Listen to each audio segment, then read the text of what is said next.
Selain kau tiada yang lain, hanya kau milikku di surga. Sekalipun dagingku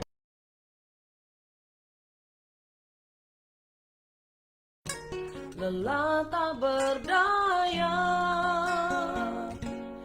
ku sembah Engkau, Allah yang perkasa.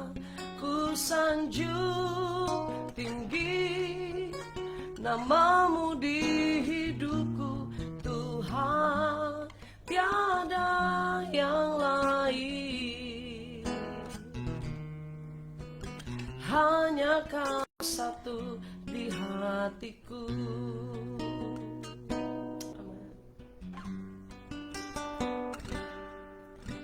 Selain Kau tiada yang lain, hanya Kau milikku di surga. Sekalipun dagingku lenyap, hatiku lelah tak berdaya, ku sembah Engkau, Allah yang perkasa. Ku sanjung tinggi namamu di hidupku, Tuhan, tiada yang lain. Hanya Kau satu di hatiku. Ku sembah Engkau, Allah yang perkasa. Ku sanjung tinggi namamu di hidupku, Tuhan, tiada yang lain. Hanya Kau satu di hatiku. Pagi ini kami menyembah Allah yang hidup. Haleluya. Terima kasih Yesus. Terima kasih Bapa. Engkau kami sembah selamanya. Ku sembah Engkau, Allah yang perkasa. Ku sanjung tinggi namamu di hidupku, Tuhan, tiada yang lain. Amin. Hanya Kau satu di hatiku. Ku sembah Engkau, Allah yang perkasa. Ku sanjung tinggi namamu di hidupku, Tuhan, tiada yang lain. Hanya Kau satu di hatiku.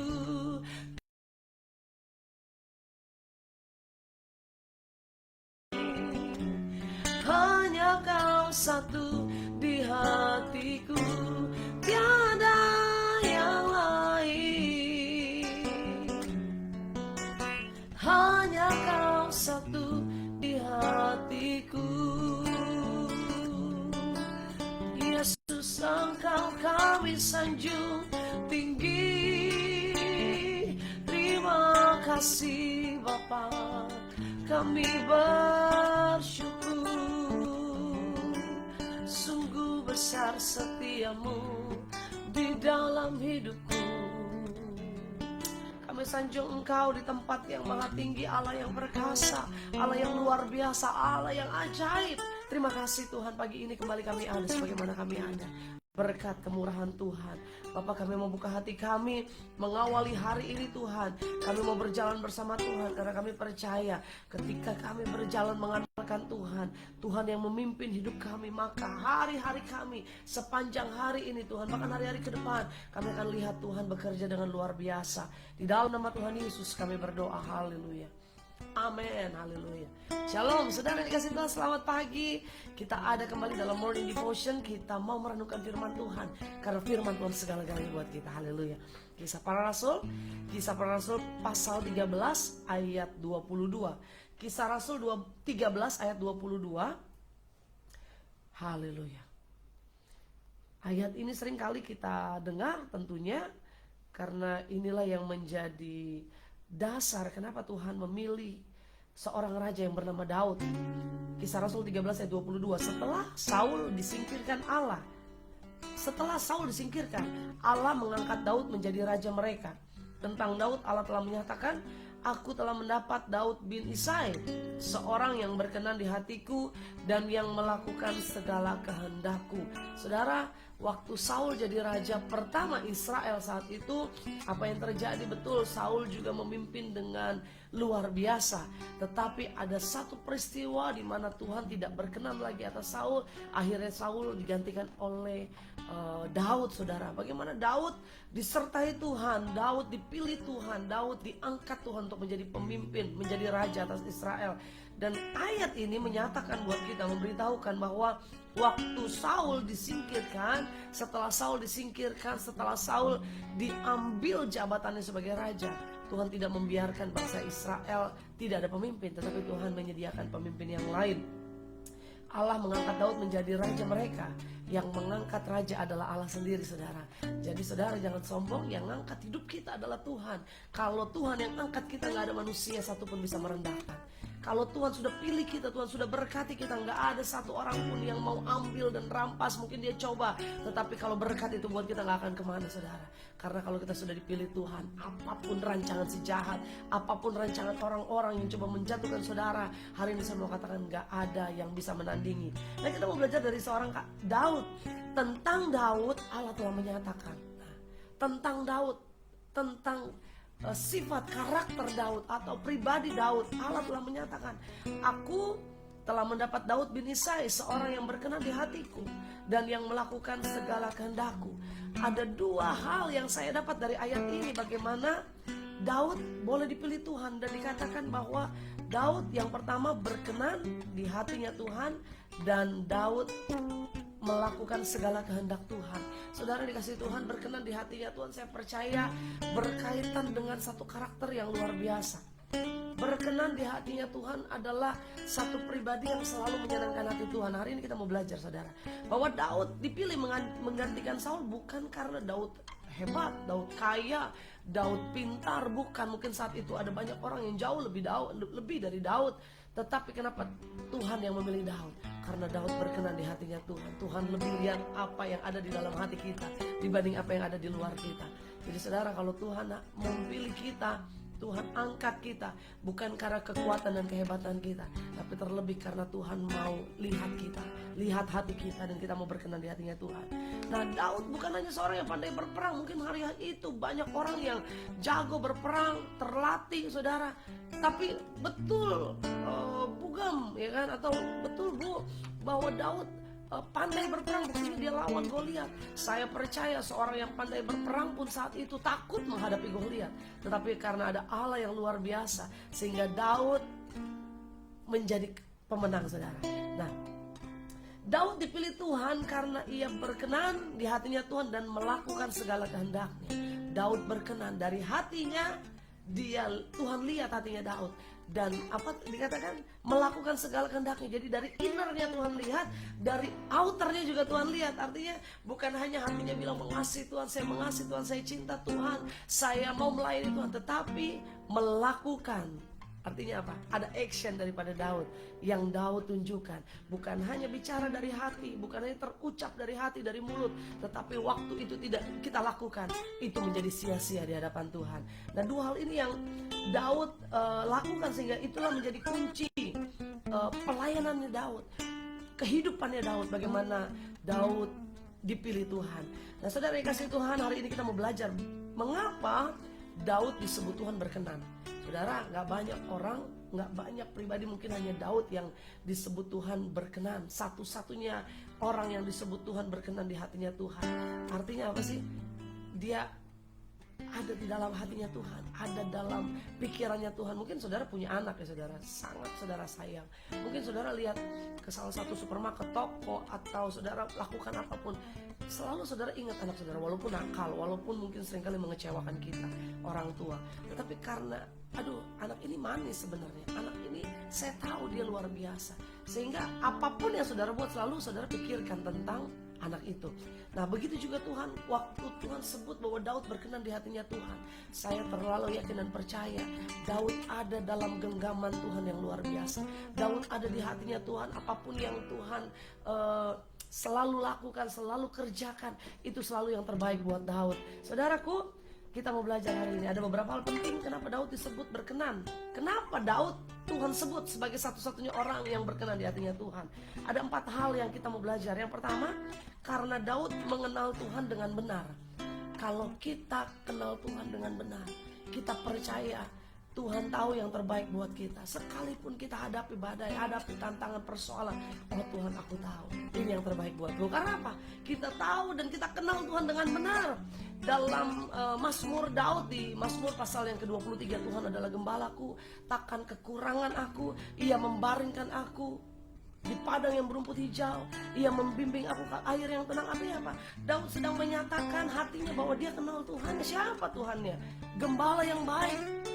Dia adalah gembalaku, Tuhan gembalaku. Dia kenal gembalanya yang selalu memberikan yang terbaik. Dan di kalimat berikutnya apa? Sekalipun aku dalam lembah kekelaman, aku tidak takut bahaya, sebab engkau besertaku. Dia kenal Allah dengan benar, bahwa Allahnya selalu menyertai dia, bahkan di lembah yang kelam sekalipun. Bahkan pernyataan Daud yang luar biasa, dia gambarkan Allah sebagai gembala yang luar biasa, gembala yang agung. Ada gada, ada tongkat. Dia gambarkan pribadi seorang gembala, ada perisai, ada pertolongan, ada perlindungan melalui gada dan tongkat. Domba-domba akan terlindungi dari serangan-serangan serigala, serangan-serangan singa-singa, saudara. Dan apa yang terjadi? Pemeliharaan Tuhan sempurna, sehingga Daud tahu, Daud kenal siapa Tuhannya. Hari ini kenali Tuhan dengan benar, maka kita juga bisa berkenan di hatinya Tuhan. Yang kedua, kenapa Daud disebut Tuhan berkenan di hatinya Tuhan?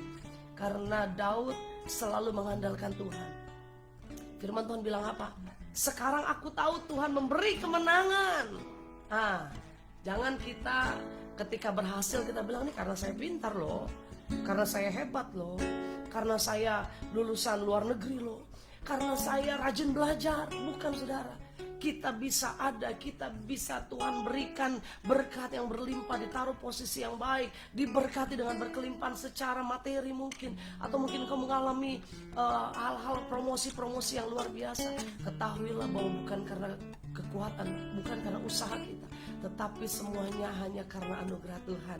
Nah artinya apa? Daud selalu mengandalkan Tuhan. Waktu dia menang, waktu dia berperang, waktu dia dalam kesulitan, apapun kondisinya, dia tetap andalkan Tuhan.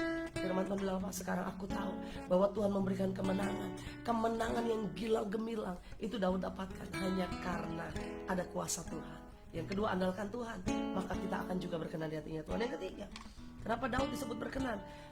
Mazmur 27, saudara. Mazmur 27 ini berkata begini, Tuhan adalah terangku dan keselamatanku. Kepada siapa aku harus takut? Tuhan adalah benteng hidupku. Terhadap siapakah aku harus gemetar? Ciri atau karakter dari Daud yang ketiga, kenapa Daud akhirnya Tuhan panggil sebagai seorang yang berkenan di hatinya Tuhan? Karena Daud punya pribadi yang tidak takut menghadapi apapun. Daud bukan seorang penakut. Saudara, kadang-kadang ada banyak peristiwa belum kita alami, kita udah takut, saudara. Kita belum ada Goliat di depan kita, belum kita lihat Goliat di depan kita, kita udah takut. Sesuatu yang belum tentu terjadi, kita udah khawatir. Jangan pernah kita takut, karena kita percaya ada Tuhan yang selalu menyertai kita. Nah firman Tuhan tadi apa? Tuhan adalah terangku. Kalau Tuhan adalah terang kita, kepada siapa kita harus takut? Walaupun maksudnya gini, walaupun situasi gelap hari-hari ini, walaupun kehidupan kita seakan-akan gak ada secerca harapan, gak ada terang, even itu cuma sebuah lilin, gak ada harapan artinya. Tetapi yang menjadi terang kita, keselamatan kita adalah Allah sendiri, sehingga kita tidak perlu takut. Dan Daud bilang apa? Tuhan adalah benteng hidupku. Kalau dalam peperangan di sebuah daerah, ada benteng itu sebagai tempat perlindungan, saudara.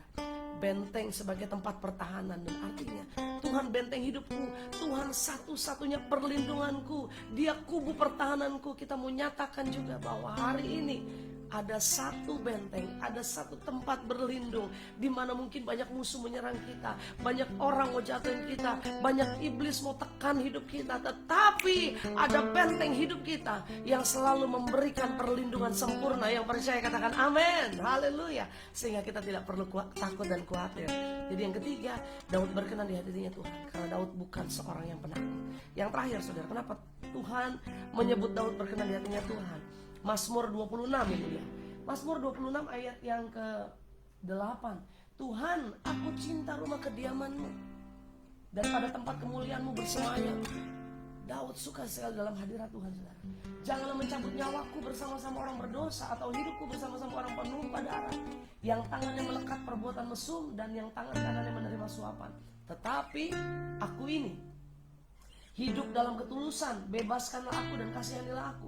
Kakiku berdiri di tanah yang rata, aku mau memuji Tuhan dalam jemaah. Ini poin yang keempat ini, satu poin yang rasanya kita ngomong gampang tapi ngelakuinnya susah, saudara. Karena apa? Karena ini yang lihat bukan orang lain, tetapi ketulusan hati yang tahu hanya saudara dan Tuhan. Saudara kerjakan segala sesuatu, mungkin kelihatannya di depan orang tulus, kelihatannya di depan orang luar biasa, tetapi yang tahu tulus atau tidak hanya Tuhan. Karena itu seperti Daud, apa dia bilang? Tetapi aku ini hidup dalam ketulusan. Yang keempat, yang terakhir, kenapa Tuhan sebut Daud berkenan? Ini bukan hanya ucapan Daud, ini bukan hanya mazmur dari Daud, tetapi ini keluar dari hatinya dan Tuhan mengakui itu. Kenapa? Akhirnya Tuhan menyebut dia berkenan, karena sungguh Daud adalah seorang yang tulus. Dia betul pernah lakukan kesalahan, dia betul bukan orang yang sempurna. Ada dosa yang pernah dia lakukan, bahkan dosanya bukan dosa kecil, dosa besar, dosa perzinahan, dosa pembunuhan, bahkan dosa perencanaan pembunuhan yang hari-hari ini sedang kita juga hadapi di bangsa kita, saudara. Kita tidak tahu apa yang menjadi rencana Tuhan bagi bangsa kita, tetapi berdoa terus. Dan biarlah kita mengambil satu poin penting, hiduplah dalam ketulusan, melayani dengan tulus, bekerja dengan tulus, berkeluarga dengan tulus. Jangan menikah supaya saya dapat status. Jangan, saudara. Saya menikah supaya saya nggak diledekin sama teman-teman. Saya menikah supaya ada orang yang bisa cover hidup saya, ada orang yang bisa berjuang buat saya. Betul itu. Tetapi saya mau katakan, segala sesuatu kalau kita lakukan dengan tulus, pelayanan dengan tulus, bekerja dengan tulus, berusaha dengan tulus, saudaraku, berkat Tuhan tersedia buat orang-orang yang tulus hatinya. Lakukan 4 hal ini, saudara. Kita jadi orang-orang yang berkenan di hatinya Tuhan. Kita jadi orang-orang yang mau mengenal Tuhan dengan benar. Kita tidak menjadi orang-orang yang penakut. Kita mau cari Tuhan dalam segala waktu hidup kita. Dan percayalah, Tuhan sumber kemenangan. Dia pasti memberikan kemenangan yang luar biasa. Kita berdoa. Bapa, terima kasih Tuhan. Hari ini Tuhan ingatkan kami bagaimana kami harus menjadi orang yang berkenan di hatinya Tuhan. Orang yang mau punya hati yang menyenangkan hati Tuhan, berkenan di hatinya Tuhan, selalu mau buat yang terbaik buat Tuhan, selalu mau lakukan apapun yang Tuhan mau, jauh dari setiap larangannya Tuhan. Tetapi hari ini Bapa, lewat kebenaran firman Tuhan yang kami dengar, Tuhan, ingatkan buat setiap kami mau jadi orang-orang yang luar biasa di hadapan Tuhan. Kami mau jadi orang-orang yang mengenal Tuhan dengan benar. Kami mau mengenal pribadi Tuhan lebih dari apapun. Bapa yang baik, kalau kami tahu Allah yang kami sembah, Allah yang hidup, Dia benteng hidup kami, kami tidak akan takut, kami tidak akan goyah untuk selama-lamanya. Dan Bapa, biar kami diberikan hati untuk tetap mengandalkan Tuhan, untuk memiliki hati yang tulus di hadapan-Mu Bapa. Di dalam nama Tuhan Yesus, berkati setiap keluarga, rumah tangga, bahkan setiap pekerjaan, usaha, setiap anak-anak-Mu Bapa. Sepanjang hari ini ada berkat Tuhan mengikuti hidup kami. Di dalam nama Tuhan Yesus kami berdoa mengucap syukur. Haleluya, haleluya. Amin. Selamat berjalan dalam berkat Tuhan sepanjang hari ini. Tuhan Yesus memberkati.